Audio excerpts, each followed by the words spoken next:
Hello mga kababayan kong OFW. Isa sa mahalagang katunayan na ikaw ay isang active na OWWA member at kwalipikado sa mga benepisyo ng OWWA ay ang OFW E CARD.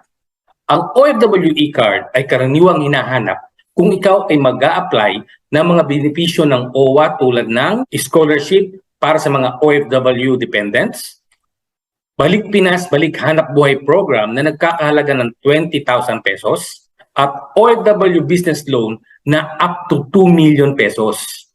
Ang OFW E CARD ay pwede mo ring gamitin sa mga nangangailangan ng government-issued ID. Paano ba magkakaroon ng OFW E CARD? Pwede bang mag-apply ng OFW E CARD kahit ikaw ay nasa ibang bansa? Saan ba pwede mag-apply ng OFW E CARD at magkano ang babayaran? Gaano ba kabilis mag-apply ng OFW E CARD? Sa video na ito ay ituturo ko sa iyo kung ano at kung paano ako nag-apply ng OFW E CARD. At kung paano ko ito nakuha kahit ako ay nasa ibang bansa. At kung paano ko ito nakuha kahit ako ay wala sa Pilipinas.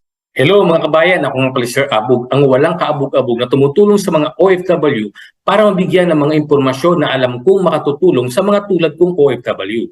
Kung first time mong manood sa video na ito, please don't forget to hit like, subscribe, and hit all notifications para lagi kang updated sa mga videos na i-upload ko. Welcome to my channel. Para ka makapag-apply ng OFW E CARD ay merong tatlong qualification. Una, dapat ikaw isang active OWWA member o nakapagbayad ka ng $25 na membership fee na good for 2 years.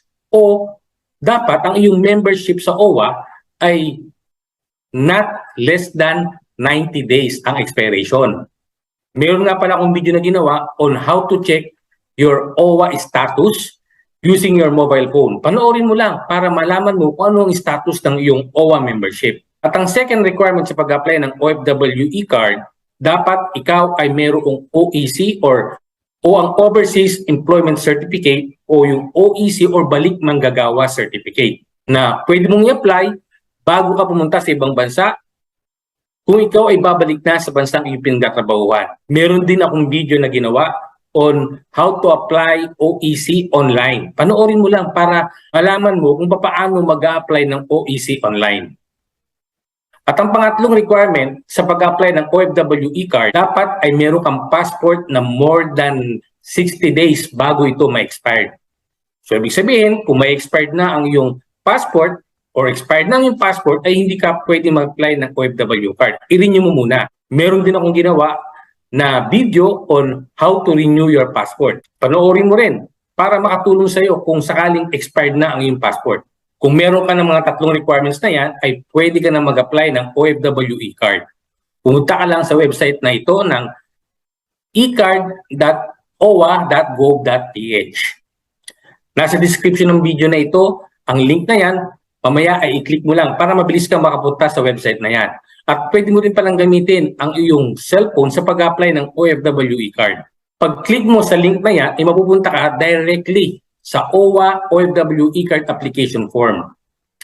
Fill out mo lang ang lahat ng mga impormasyon na kailangan tulad ng personal information, passport number, valid POEA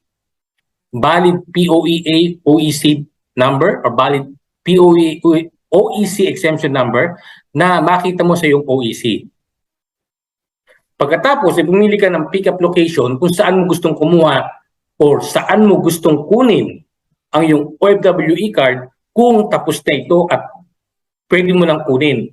Pagkatapos i-click mo ang I accept the data privacy policy at I am not a robot. Then i-click mo yung submit application. In my case, ang pinili kong pick-up location ay sa OWWA Pasay City. At nung gawa na yung aking OFW E CARD, ay nag-email sa akin ng OWWA na pwede nang pick-upin yung aking card. Pero dahil nga sa wala na ako sa Pilipinas, ay nag-email ako sa kanila at ibinigay ko yung aking address sa Pilipinas kung saan nila pwedeng ipadala yung aking OFW E CARD. At after 2 weeks, ay nakarating na sa bahay ko sa Pilipinas ang aking OFW E CARD. Ganun lang kadali mag-apply ng OFW E CARD at wala ka nang babayaran. Libre lang ang pag-apply ng OFW E CARD. Kung meron kang tanong, ay mag-message ka lang sa baba ng video na ito para masagot ko sa mga susunod kong mga videos. See you on my next video.